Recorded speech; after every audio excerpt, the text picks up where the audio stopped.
Good morning, everybody. Welcome to day 22 of the Democrat shutdown. While it's already been, as we noted yesterday, the longest full government shutdown in history, October 22nd marks another landmark. This is now the second longest government shutdown of any kind ever in the history of our country, and it's just shameful. Democrats keep making history, but they're doing it for all the wrong reasons. The contrast is the split screen, and I've referenced that at this podium a few times already, but I just think it's an important thing to point out, because that contrast between the two parties grows more glaring with each passing day, and you can look at all the evidence for yourself. There is, of course, a literal split screen every day. You've got Republicans and Democrats out all over the airwaves, burning them up, speaking directly to the American people, but you'll note that there's a key difference between the messages of the two sides. The Republicans are all repeating the same simple truth, and that is why that message is resonating with the American people, and that's what the polling indicates. At the same time, on the other side, the Democrats are doing their very best to obscure and create distractions from that simple truth. So the reason that we find it important to come out here every day and repeat again the same simple truth is because they're trying so hard to cover that up. But there's also a figurative split screen. There's a literal one, but it's figurative as well. And I just wanted to spend a moment this morning and talk with you about that. On one side, you have the Republican Party, the party that controls the White House, the Senate, and the House. We call that unified government. It's the party that won the popular vote in every single swing state and made deep inroads with voters new to the Republican base. And we received that mandate gratefully, and we went immediately to work. So since the election in November, just in the last 9.5 months of this Congress, which began in January, Republicans have delivered incredible results for the American people. And we could stand up here and spend an hour going through just the bullet points and highlights of all that, but we put a few on the handy chart over here. But just think of what's been accomplished in the last 9.5 months. A couple of things listed here. We passed the historic Working Families Tax Cut, one of the most landmark pieces of legislation ever passed by the U.S. Congress for the benefit of the American people. We slashed taxes for hardworking Americans, geared for the lower and middle class earners who needed that assistance. We cut hundreds of billions of dollars in fraud, waste, and abuse from government. We solved the border crisis. We are working now to solve the crime crisis in major cities around America. We strengthened Medicaid. We improved health care access, and we lowered premiums with our legislation. We have restored peace through strength, thanks be to God, and we are ending wars around the globe. And we've restored common sense to a government that sorely needed it. That's part of the mandate that was given to us by the American people in the fall. And most recently, we did our jobs, and we passed a clean, nonpartisan CR to keep the government open for the people. Now look on the other side of that figurative split screen as demonstrated here. The lights are out. It's all dark. Why? Because what the Democrats have accomplished in 9.5 months is a government shutdown. A couple other things sort of related to that. You know, they have made a lot of TikTok videos. We'll give them credit for that. They've also assaulted law enforcement officers. One of them's on trial for that. They've openly embraced and rallied with communists and socialists, most recently across the country on Saturday. They voted to raise taxes on millions of hardworking Americans at the worst possible time.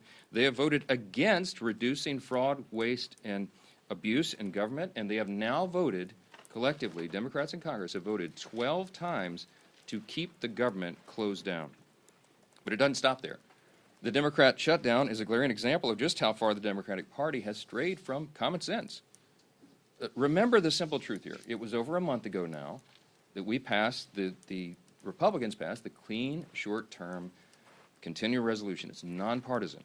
No gimmicks, no tricks, no riders, no partisan Republican policy priorities added to that. It's 24 pages in length, as we've discussed so many times, and it is very, very simple. Why? Because it was a very simple good faith effort on our part to preserve our ability to keep negotiating on the full-year funding bills and, of course, the other big issues facing the American people.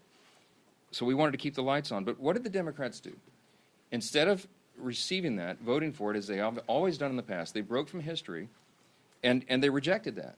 And they offered a counterproposal. Ours was a clean CR. We call theirs a dirty CR, and you all know why. Because they added $1.5 trillion in new spending that would be a mandate, including hundreds of billions of taxpayer dollars for health care for illegal aliens. Go to page 57, section 2141 of what they filed. They want to restore funding for left-wing pet projects in foreign countries. And I've given you a list of some of the crazy things that they would include in that.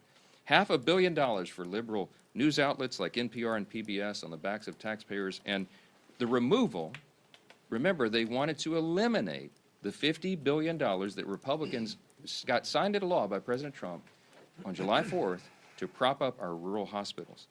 And here's the kicker. The Democrats can't even agree on what they want right now. If you polled congressional Democrats on what it would take to reopen the government, you would not get a uniform answer. Every reporter in the room, by the way, should be asking them that question. Democrats put together this haphazard grab bag of crazy leftist policy proposals when they knew that it would not be agreed upon, and they knew that it was clear that Republicans were working to do the responsible thing and offer a clean CR to fund the government. That's our most basic job here. In their desperation now, they're trying their very best to somehow blame Republicans for the forthcoming health care crisis that they themselves created. By way of just very quick review, for the record, because they're trying to obscure this as well. Let's remember the true origins of the boondoggle that is American health care under Obamacare. Democrats wrote that bill. They passed it into law without a single Republican vote. During the COVID pandemic, Democrats created temporary Obamacare credits, again, without a single Republican vote. Democrats then voted to extend those credits. They set the expiration date on it. And then when they held the majority in the Senate, it was Democrats who chose not to extend those credits beyond this year. Now, as we approach their own self-imposed expiration date, now they are breathlessly insisting to you, and on all the interviews, that somehow it's a Republican crisis. Give me a break. The facts are the facts. We are up here sharing the simple facts and truth. And as John Adams said, facts are stubborn things. Democrats are the ones who manufactured this entire situation without a single Republican vote, and now, when the chickens are coming back home to roost, they're trying to blame the other team. It is utter nonsense, and you should call them on it. That's the job of the press, and continue to do that every single time. Clearly, this is a complicated issue, this whole healthcare subsidy thing, and there's hundreds of different views on it, as I've explained. So Republicans cannot and will not solve it in a backroom deal. Chuck Schumer has been suggesting that 4 leaders should go into a smoke-filled back room like they used to do in the old days and create this solution. It's not a possible thing to do. It was never appropriate. It's not possible to put on a continuing resolution because it's such a complex issue. Issues of this magnitude deserve deep thought and deliberation. That's how this system works here. And as soon as Chuck Schumer reopens the government, all of our members will have an opportunity to engage in the very important discussion of how to make Obamacare affordable. But we won't engage in Democrats' hostage-taking, nor will we pay a ransom. We certainly won't engage in their unserious proposals as long as Democrats continue to act like unserious lawmakers. I'm just going to say this morning, enough is enough. And with us today with the leadership team are 2 leaders in Congress. One is Chairman Bruce Westerman of the Committee on Natural Resources. And we also have with us Congressman Mike Simpson, who's our lead appropriator for the Department of the Interior, which funds and oversees our beautiful national parks. Both are here today to share an update on how this shutdown impacts all those operations, but I'll note, as I bring Chairman Westerman up first, that when President Obama shut down the national parks and the National Mall in 2013, it was a real hardship for the American people, and the Trump administration is trying to handle this differently. They've gone to great lengths as much as they can to protect Americans' access to our national parks, while Democrats continue to hold government funding hostage. They'll have more to share on that, the experts on the subject, and I'm happy to bring them up now. Thank both these gentlemen for their hard work. I'll turn it over to Chairman Westerman. Yeah, bud.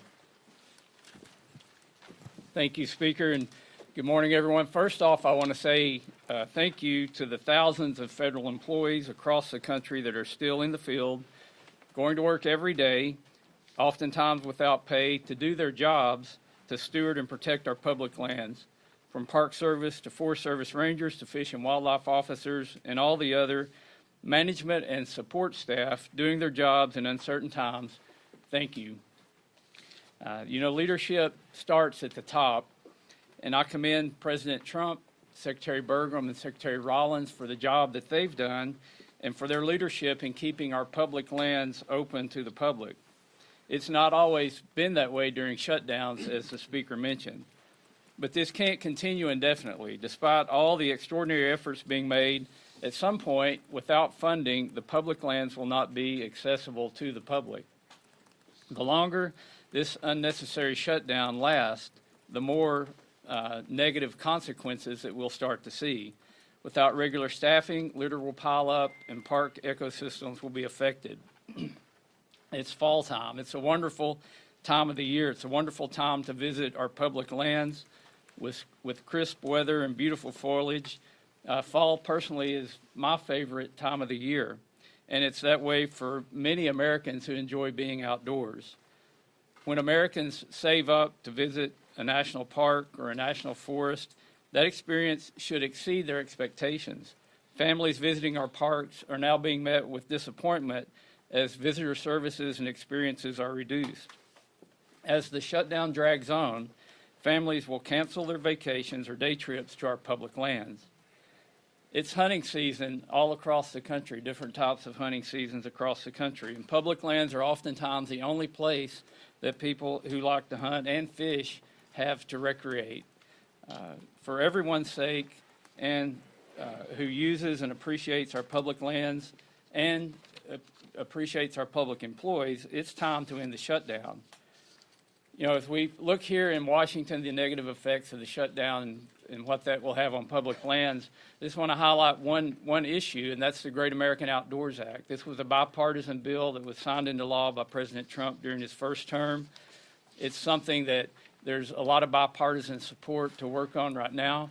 But, you know, tomorrow we had planned a field hearing on the Great American Outdoors Act so that we could reauthorize this piece of legislation that's putting as much as $1.9 billion a year into maintenance backlog on our federal lands. I've had an opportunity to visit many of these parks and to see the wonderful work that's being done. It's something that Republicans, Democrats, and independents, I think, all appreciate, the fact that we're taking care of our public lands. But Congress is not here working on those issues because of the shutdown. And we need to get back to work. We need to start putting the American people first and putting these federal lands and giving them the place and the position that they deserve.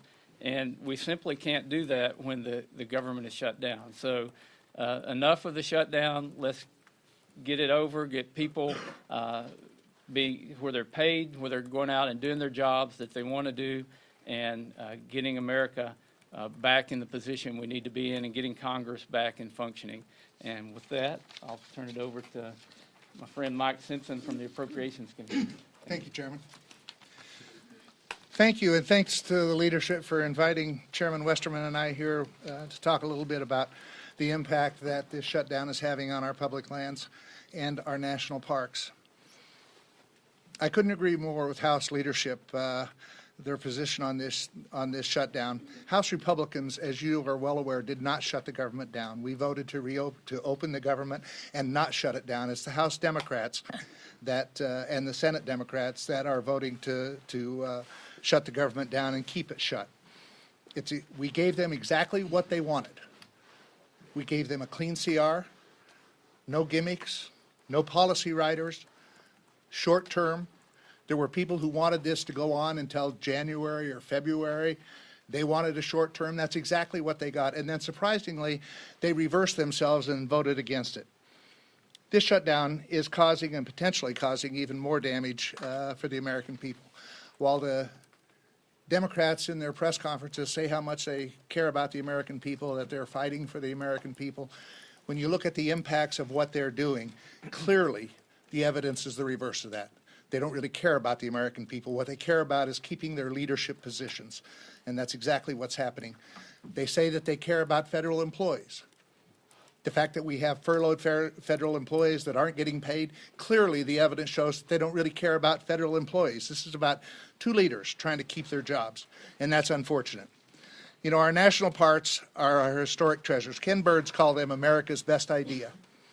The Park Service goes to great lengths to protect our resources, and the Park Police provide critical safety measures for our visitors in our national parks. Under the Democrats' shutdown, the lack of funding for staff and maintenance projects could cause irreparable damage to these national parks. Some people say, well, it's the end of the year. Most of the national parks are visited during the summer. Last year, we had 331 million people visit our national parks. They are truly America's best idea, in my view. In October of last year, we had 28 million people visit our national parks. 28 million. In just October. I agree with Chairman Westerman. I think it's the best time of year to visit our national parks with the colors changing, warm days, cool nights, all that kind of stuff. I love Yellowstone in October and actually in November when you get there and you see the first snowfall and a few things like that. It's a great time to visit our national parks. But we have families who have been planning to visit our national parks for years sometimes, putting aside the resources, that are now canceling their visit to our national parks because of this shutdown and the impact that it could potentially have on their vacations. Unfortunately, that's very damaging. We know many people who are canceling their trips. But this administration is trying to keep the national parks open. Unlike the Obama administration when there was a shutdown, they actually put tape around the open air monument, the World War II monument, so that people that came in, veterans that came in to see it, couldn't visit the open air monument. They tried to make it as painful as possible. This administration is trying to do just the reverse. They're trying to keep the parks open, they're trying to keep our public lands open, and trying to make it as least painful as possible. But it's going to get more and more painful as time goes on. I applaud this administration for their efforts to mitigate the impacts that this is going to have on our national parks. As I said, 28 million Americans visited our national parks in October, 24 million in November. So they were used all year long, whether it's just the great parks out in the west, Yellowstone and Glacier and Yosemite and Grand Canyon, or whether it's the Everglades in Florida or Arcadia in Maine. These national parks are a treasure to America, and our Americans love them. There's one other thing I would like to say. You've all heard us as appropriators, and actually as all Republicans have said, we need to get back to regular order. You all know what that means. What it means for those listening is that we pass bills, individual bills, we bring them to the floor, we go through the amendment process, we go to conference, and then we bring a conference report back between us and the Senate. This leadership team, we haven't done that for about 15 to 20 years. This leadership team that you see behind me has moved us in that direction more than any team I've seen ever. We are actually ready to go to conference with 3 bills right now that have passed the House. The Speaker plans on bringing, and the Majority Leader plan on bringing up the rest of the appropriation bills and trying to get back to regular order. You can't do that overnight. It takes some time. But they have moved us in that direction, and we will get back to doing it the way that it should be done, where we do individual bills, we conference them with the Senate, we bring them back to pass them. So I applaud this leadership team and the efforts that they're making, but we can't do it while the government is shut down. We need to open this government back up, and yes, there are many other issues that need to be debated and worked on. We can't work on those. As Westerman said, Chairman Westerman, can't have hearings and that type of stuff when we're shut down. So we need to change that. We need to open this government back up, get rid of this stupid Schumer shutdown, the 3 S's, I guess, and let us do our job. That's why we're here. I get a kick out of listening to the press conference from some of my senators saying, well, the House has been on vacation for a month. This is not what I call a vacation.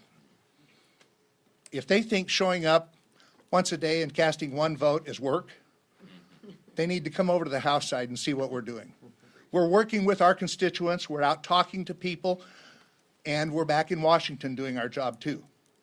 So we'll continue to do our job, end this stupid Schumer shutdown, and let us do our job. And now I'd turn it over to the great Majority Leader of the House, Steve Scalise. Thanks. Thank you, Chairman Simpson. Preach it. Appreciate as well Chairman Westerman and the work that these great chairmen continue to do to try to keep government functioning as best as possible in the midst of very difficult circumstances that Democrats themselves created. I do think it's important, as we're at this point, that we look back over the last 9 months and really look at the difference between the two parties in Washington. And Speaker Johnson laid a lot of this out. You can see the poster. But just think about what happens every day here. Republicans wake up every day working with President Trump to try to get this country moving forward, to address and fix problems that, frankly, were created by Democrats. And what does the Democrat Party do every single day? Every day they wake up and just see what President Trump is doing and find a way to oppose it. Doesn't matter what he wants to do.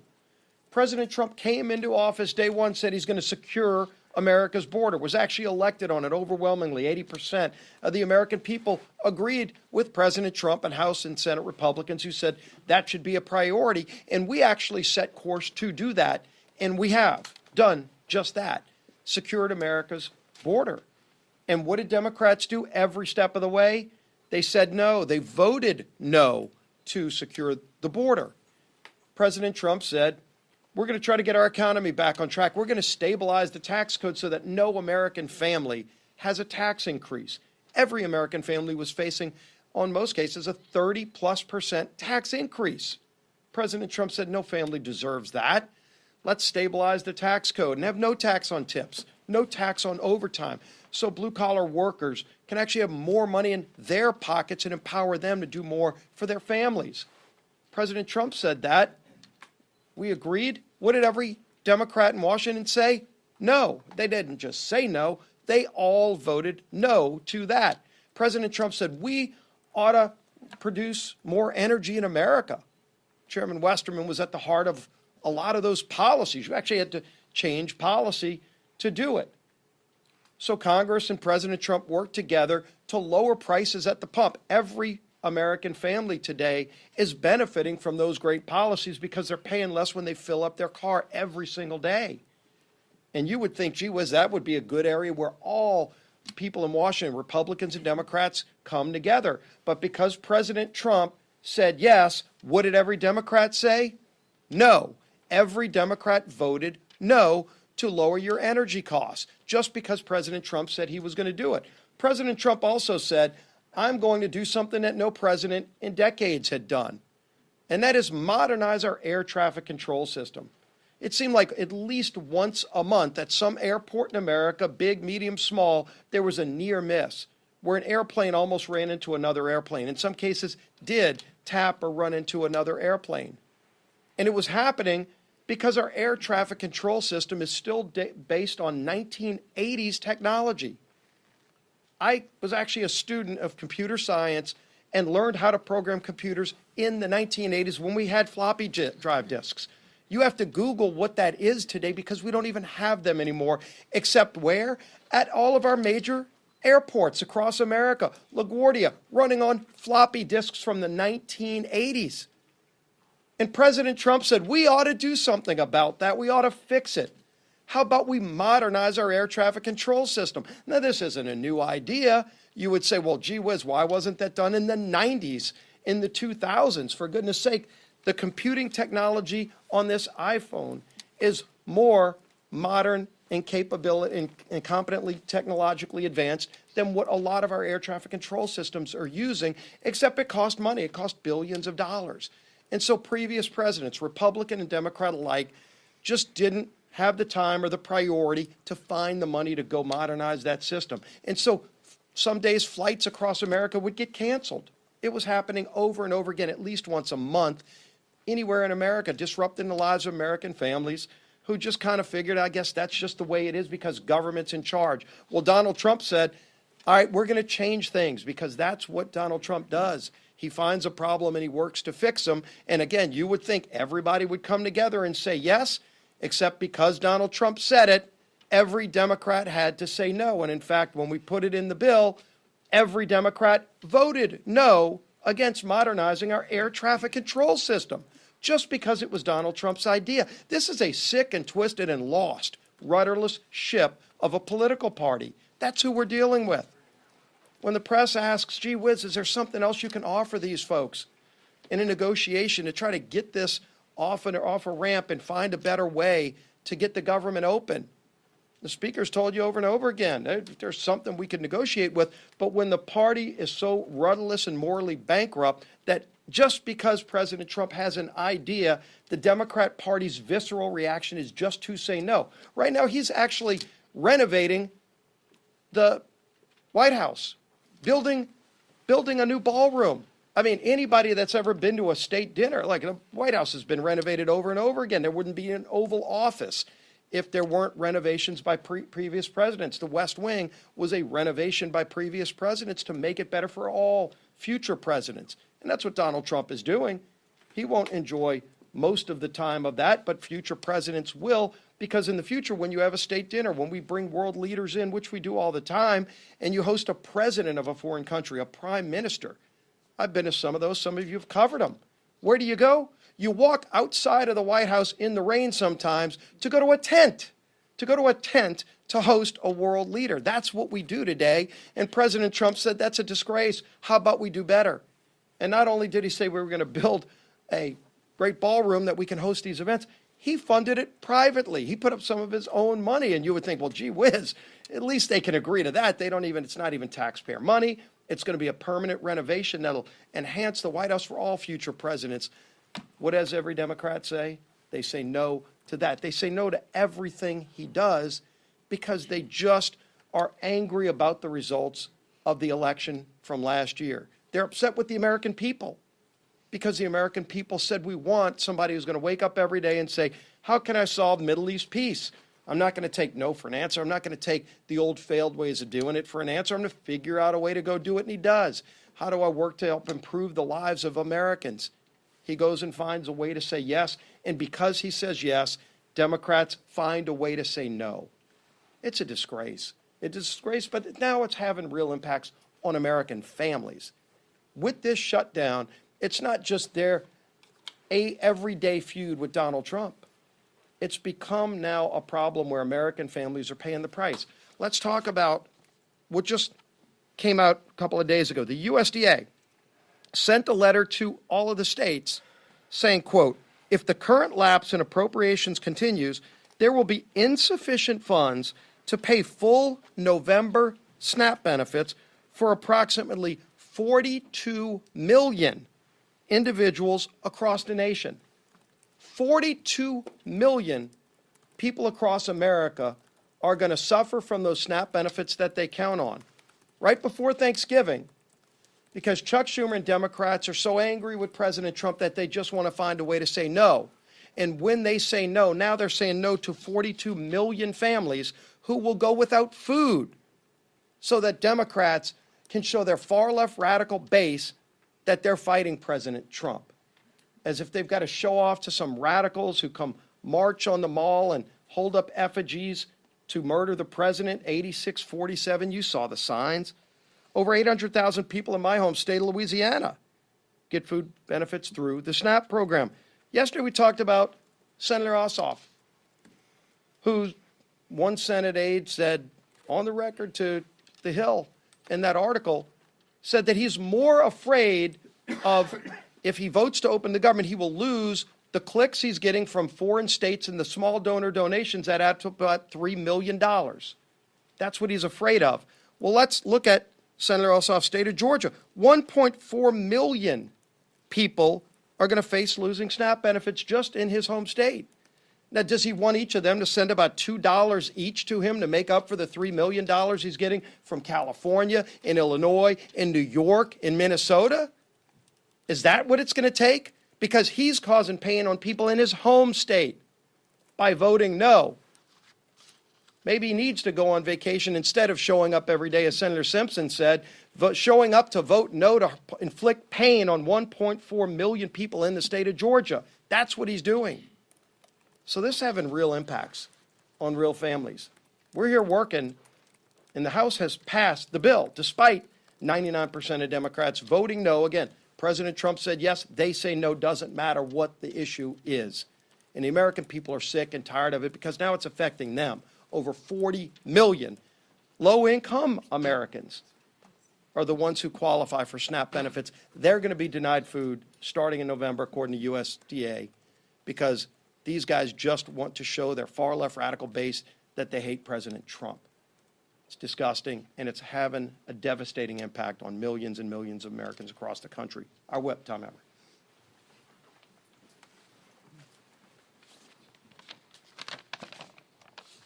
Well, Democrats have voted 12 times to shut the government down. 12 times.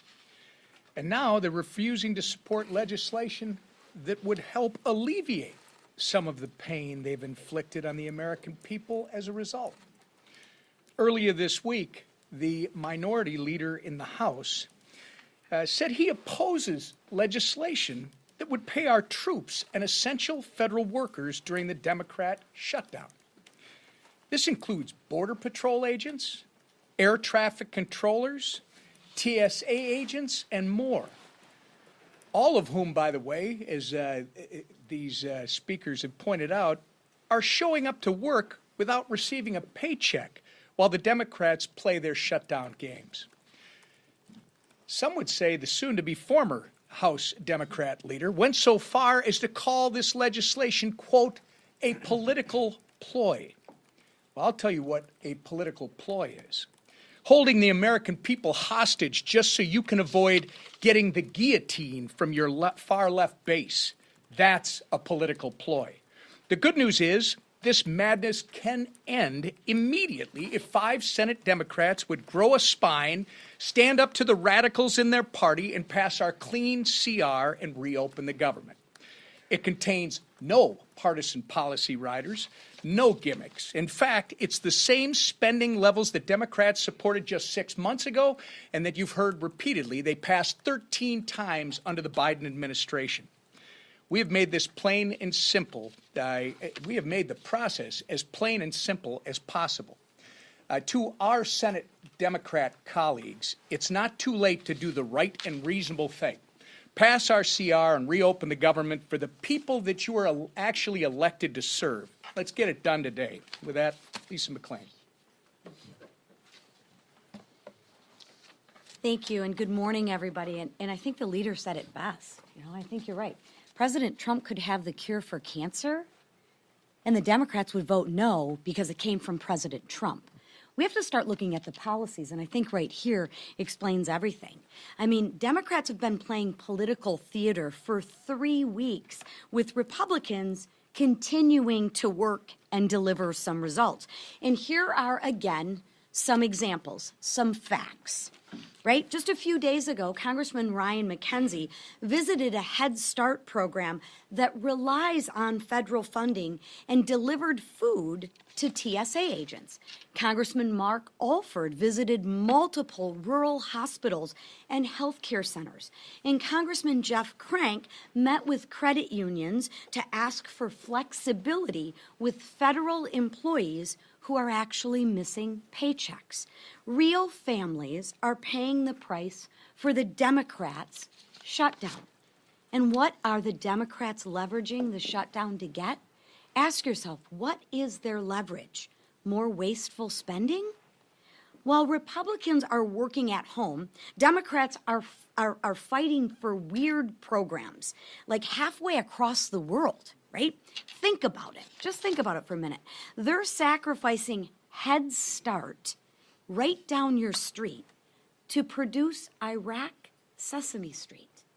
So they'd rather spend money on Iraqi Sesame Street than fund your Head Start programs.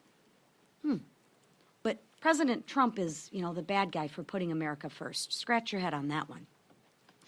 They're risking the safety of American skies for LGBTQI programs in the Balkans, right? Putting the Balkans over the safety of our skies. They're jeopardizing millions of paychecks to Americans to support woke programs in Honduras, Zimbabwe, Mexico, Venezuela, and Lebanon. Okay. I don't know about you, but I think that is absolutely shameful. Let me be clear. A shutdown should never be used as leverage for more wasteful spending, and especially when that spending isn't here on American soil. But that's what Schumer's dirty deal is doing. You heard me talking about it the other day, and you heard our speaker talk about it, the split screen, clean CR to work for the American people, Schumer's dirty deal CR to work for everybody but the American people. Wasteful spending at the expense of American people is not what this shutdown is about. But I want to let the American people know, Republicans will not cave to Schumer's dirty deal. We will not cave to their wasteful spending. We will hold the line, and we will. I promise you, we will continue to work for the men and women and families who serve, protect, and build our great nation. Thank you. Questions? Chad, go ahead. Good morning, thank you. Sir. Can you characterize some of the dissonance inside your conference about the strategies that Republicans have? There was some criticism on the call yesterday saying that this shutdown strategy is old and Republicans need to have a new tack. That was the word that was used. There was one member of the Republican conference. These are supposed to be, confidential off-the-record calls among colleagues, but some of you guys listen in, and I make a pleading at the beginning of every call that you wouldn't do that and wouldn't characterize it, but whoever the leak is, whatever. Beth Van Dyne was quoted. Beth is a dear friend. We've had lots of conversations about this. She was not complaining. It was not dissonance, Chad. She was pointing out that we have a lot of important work to do before the end of the year, and it was a very pleasant, constructive comment about strategy. You all have heard me say from the podium a few times, we're not pursuing a political strategy here. We're not. We're just simply trying to get the government open, and that's why the nonpartisan clean CR was the obvious vehicle to do that. And so we're not making political calculations here. We're making calculations on behalf of the American people. How can we get the government operating as soon as possible so they can get all these vital services and paychecks restored? And that's what this is about. So, I mean, if you called each individual House Republican right now, we're almost 100%, probably 99.8%, okay, of every House Republican understands exactly why we're in the situation we're in. Are we all anxious to get back to work here for regular legislative session? Absolutely. And she wanted the House to come back with the session. No, that's not what she said. If you had listened in directly on the phone, you would know. You can ask She her about was it.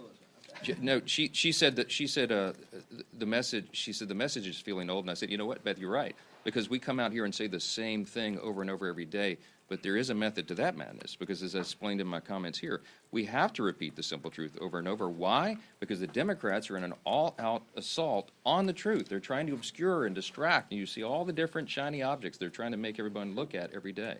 I will tell you that the best evidence I have for you this morning, so that you know that the Democrats caused this shutdown, is because if the Republicans were responsible for this shutdown, that would lead the news in every mainstream media outlet every single night. It would be top fold of every newspaper on the front page every single day. Some of the mainstream media outlets aren't even covering it right now. Why? Because they're trying to give cover to the Democrats who have caused this. I mean, look, everybody knows the facts. The American people are not stupid.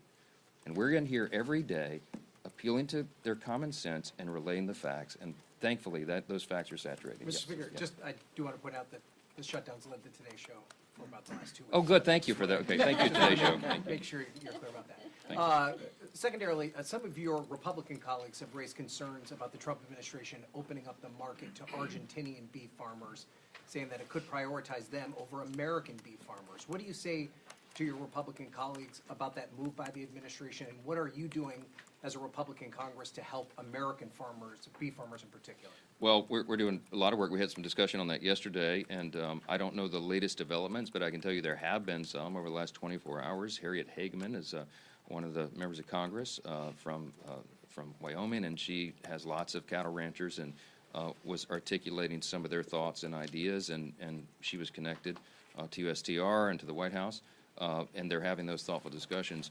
The White House doesn't want any unintended consequences. What they're trying to do is improve the lives of everyday Americans, make our economy work again, and make sure that we are treated fairly by trading partners around the world. And there's lots of complications and a lot of moving parts when you're talking about trade agreements, renegotiating old trade agreements between, over 100 nations all at once. But they've done an extraordinary job, and they're working to fine-tune all those details, and you'd have to direct specific questions about it to the White House, because I don't really know. Yes, ma'am. Leader Thune said it's time for the House to start thinking about coming back and passing a longer-term CR. How long should the next CR go until, and would you be open to a year-long CR? No, I'm not sure that's what he said. I mean, he and I visited yesterday for about an hour, and Leader Thune and I are 100% aligned on all of this, as we are with the president. In fact, Leader Thune and I spent some time with the president on the phone yesterday about all this, and I was with the president in the White House the night before for a couple of hours. What we're talking about is that obviously the calendar is being eaten up by all this political nonsense by the Democrats. And I used the word, it's getting a little dicey in here yesterday. Some of you quoted, Chad quoted me, I saw it this morning. I don't know how else to describe it. Look, we're running out of time to do very important, necessary things. And as Mike Simpson, Chairman Simpson pointed out here earlier, as one of the lead appropriators, chairman of one of those subcommittees, he noted that the date of November 21 was decided upon by the experts in the field, the appropriators themselves, in a bipartisan agreement. They agreed they needed 7 more weeks.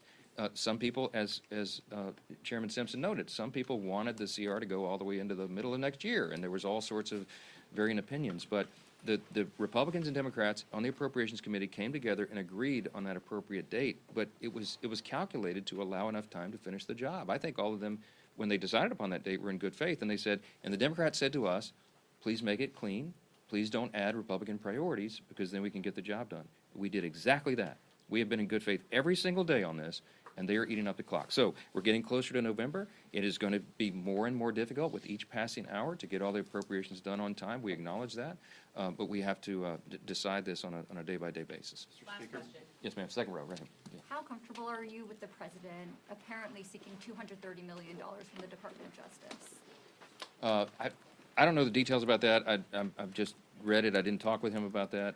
I know that he believes he's owed that reimbursement. What I heard yesterday was if he receives it, he was going to consider giving it to charity. I mean, he doesn't need those proceeds, but we're for the rule of law. We're for what is just and right, and it's just absurd that. I mean, as has been noted here several times this morning, they attack him for everything he does. It doesn't matter what it is. This whole dust-up about the White House, just by way of quick review, because I'm an amateur historian, you'll understand, the White House has been renovated many times over the years, you understand. I mean, it was built between 1792 and 1800, right? The British burned it down practically in 1814, and then they rebuilt it in the early 1820s. And ever since, like, we've had many presidents renovate and add things to the White House. Teddy Roosevelt built the whole West Wing. Who was it? FDR, Taft, I think, added the Oval Office. FDR made additions. I mean, Truman ripped everything up to put a bowling alley, and FDR had added the swimming pool, I think. Barack Obama added a basketball court. President Trump's going to add the greatest improvement to the White House in the history of the building since it was originally constructed in 1800. The ballroom is going to be glorious. It's going to be used for everybody. And by the way, hey, Democrats, if you win the White House back, you get to use it too. This is for the American people, and he's using private funds to do it. How in the world could they oppose that? The only logical reason is because they have Trump derangement syndrome, and that's what explains a lot of this. 2 things. They want to oppose the president, and Chuck Schumer and Hakeem Jeffries are scared that they're going to lose their jobs. We all know that. I've said it over and over. It is an objective fact, and you can see it themselves. I wish that you guys would chase them down and call them up and ask them what it is they're demanding. This madness in the counterproposal, what I told you about, is the offer still on the table? They can't even articulate what they want. You know why? Because this was never about a solution on health care or anything else. This was about a spectacle. It was about a political distraction, and it was so that they could show a fight to the Marxist left in the Democratic Party. Look at the split screen. I'll leave you with that. Thanks so much. Fact check, Brian Nobles. I was watching The this fact that I morning. have had to get up at 5:30 every morning. My kid who loves the Today Show always has you on. So he knows, right? You can back me up. I love the Today Show too, to be clear. Do you know which way you might go, Sam? Yeah, if you go out that door, and then